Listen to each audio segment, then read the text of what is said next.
কি রে, কি হয়েছে? কিরে তোদের আজকাল দেখি না, কই থাকস তুই? আরে শোন, ওই ব্যবসা বাণিজ্য একটু ঝামেলা আছি তো, তারপর ওই যে বিদেশ যাওয়ালো একটু প্যারায় আছি বুঝছস। আর তার ফাঁকে বন্ধু হয়েছে ডাকাতে, ওইলে দু একদিন সময় দিয়ে যাচ্ছি, এই কারণে একটু ব্যস্ত। বন্ধু, নতুন বন্ধু পাইয়া পুরান বন্ধুরা ভুলে যাইস না। বিপদ আপদে পুরান বন্ধু দরকার, আর পুরান বন্ধু থাকবো, কথা মাথায় রাইস।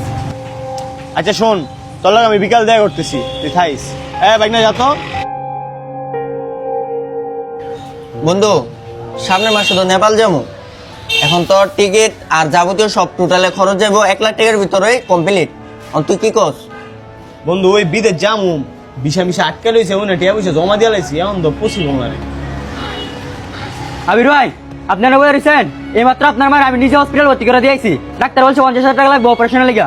আপনি ভাই চালু হন আমার লগে। এই কি কস? হ্যাঁ ভাই। আচ্ছা ঠিক আছে, তুই যা আমার কাছে যা। ঠিক আছে ভাই, যাইতাছি আমি। আয়েন বন্ধু, আমার তো বাসা দেখে এলাম বালা, এমন অসুস্থ হয়ে গেছে বুঝছস। আমার বিদেশে লাইন দিয়ে রাখছি বন্ধু, অনেকটা জমা দিয়ে রাখছি টিয়া পয়সা নেওয়াতে।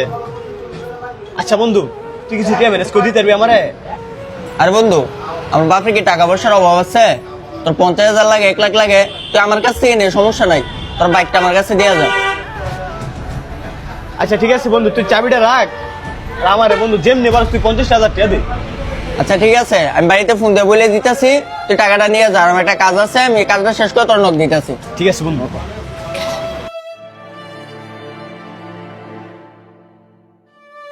ভাই হিসেবে এত অস্থির হইতেছেন কেন? ভাই রিসিপশনটা কোথায় ভাই? আমি ভাই রিসেপশন লোক, বলেন। ভাই আমার মার অপারেশনটা চালাই দিতে কোনো ভাই, 1 ঘন্টার ভিতরে টাইম ম্যানেজ হয়ে যাবো ভাই আমার। আপনার ভাই কোনো টেনশন নাই, আপনার মা অপারেশন হয়েছে এবং ফুল টাকা পেড করা হয়েছে। কোনো টেনশন করেন না, আপনার মা এখন সুস্থ আছে। ভাই এতগুলো টাকা পেড করছে কি ভাই? ওই যে আপনার বন্ধু।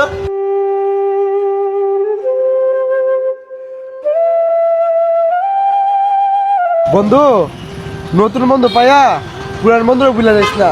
বিপদ আপদে পুরান বন্ধু দরকার, আর পুরান বন্ধু থাকবো, কথা মাথায় রাইস। আমার বাপের কি টাকা পয়সার অভাব আছে?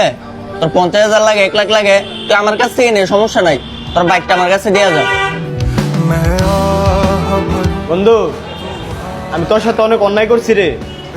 নতুন বন্ধু বান্ধব পাইয়া তোর কথা ভুলে গেছিলাম। আসলে বিপদে যে পাশে থাকে সে হচ্ছে প্রকৃত বন্ধু। তোর কারণে আজকে আমার মা আবার নতুন জীবন পাইছে, তুই আমার মাফ করে দিস বন্ধু, সরি বন্ধু। সমস্যা নাই, তুই কোনো চিন্তা করিস না, তোর এই বন্ধু সবসময় তোর পাশে আছে।